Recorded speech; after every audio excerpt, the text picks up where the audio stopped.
This spice mixture is phenomenal. You should be jealous of me that I get to smell it and you cannot. Hey, this is so exciting. I am Mindy Kaling and I am in the tasty kitchen with my friend Hawa Hassan, the chef. Her amazing book, In Bibi's Kitchen, is great. We're actually doing a recipe from it. Hawa, what are we making today? We're going to be making a Suugo Suqaar, which is a Somali pasta sauce. We're going to talk about what makes it special and different and how it makes me nostalgic for home. I think this will be fun because a lot of Somali cuisine is heavily influenced by Indian cooking. So I was lucky enough to meet Hawa through UNHCR, the UN Refugee Agency. And Hawa is actually a former refugee. So we're going to talk about her story a little bit and cook.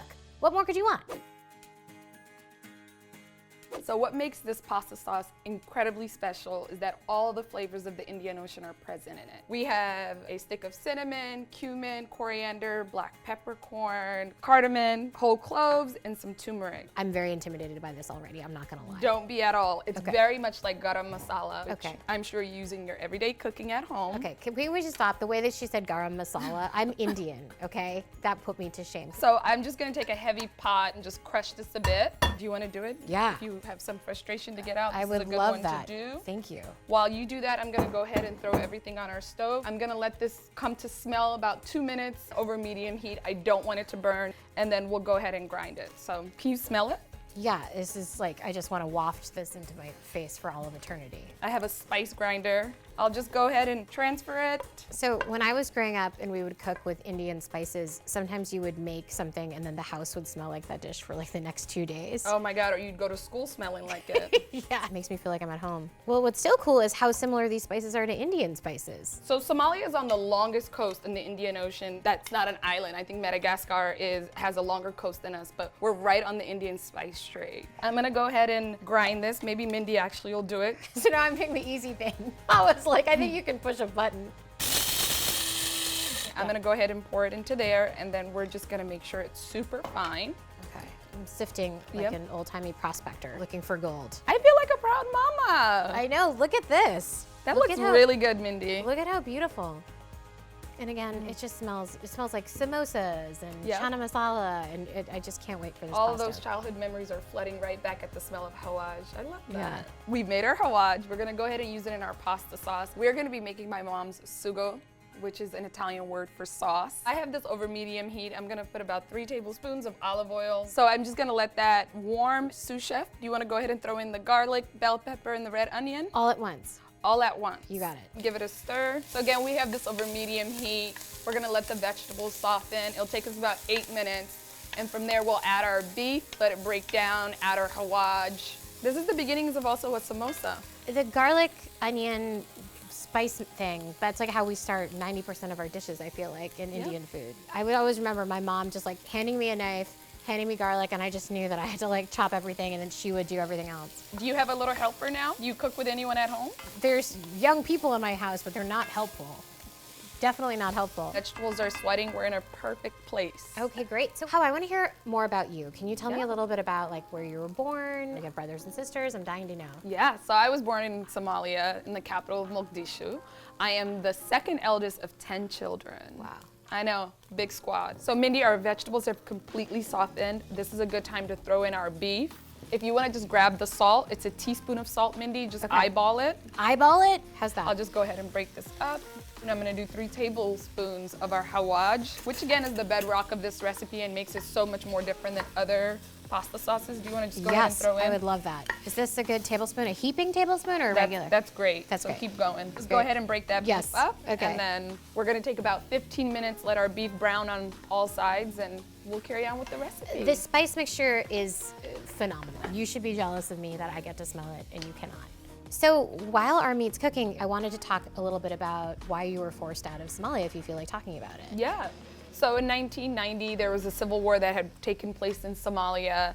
My mother at the time had 4 kids and 1 on the way, and my father decided that we were going to flee and head to Nairobi. My siblings and my mother and myself went to a refugee camp. We stayed there for about a year, and afterwards my brother and I were sent off to school in Nairobi. And in 1993, there was an opportunity for a little girl to head to Seattle. My mom thought that would be great, and so I grew up in Seattle, Washington. Just thinking about the little 7-year-old you flying alone to Seattle, it's like, do you remember a lot from that journey? Yeah, the thing that was so interesting to me was the food that they served on the airplane. We had olives, and I remember calling my mom when we landed, and I said, oh, these people serve eyes. And she was like, I don't think they serve eyes. And I was like, there were green eyes on the airplane, Mom. So our beef has completely browned. I'm gonna go ahead and throw in our tomato paste.